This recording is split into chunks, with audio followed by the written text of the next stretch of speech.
So now that you've learned about reps, it's time to talk about sets. You probably already know this, but a group of reps is called a set of reps. All right, the total number of sets and reps that you do is often referred to the volume of work that you are doing. So when I tell someone I'm doing high volume training, that means I'm doing a large number of high rep sets, equaling a large number of total overall work. The number of sets and thus the total work done should start low and be increased slowly, incrementally over time.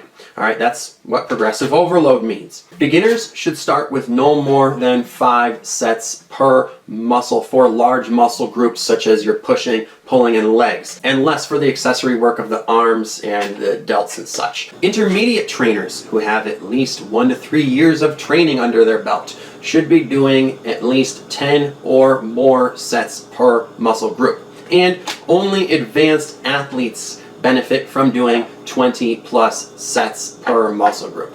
Okay, and anyone else who does this much volume will be doing more harm than good. And unfortunately, a lot of people are, because they're taking these generic templates they randomly find online that are meant for someone who isn't them, and they just start doing it. And that's what actually happened with the last client that I signed on. He was using a routine that came not actually from a template, but from an app that basically just gave him huge amounts of volume to do. He was doing 20 to 30 plus sets for each muscle, even small ones. And this is the type of volume that only an elite athlete would be able to grow from. And what happens when you do too much volume is that your body cannot recover. You do not make it past the recovery part and into the adaptation part of that SRA curve that I taught you.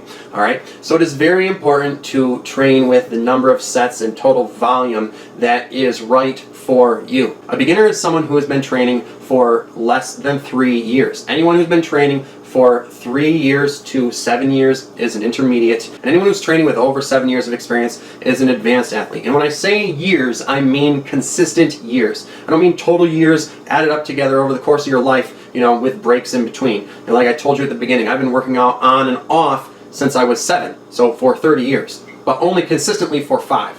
Okay, so I'm not an advanced athlete because I've been training for 30 years off and on.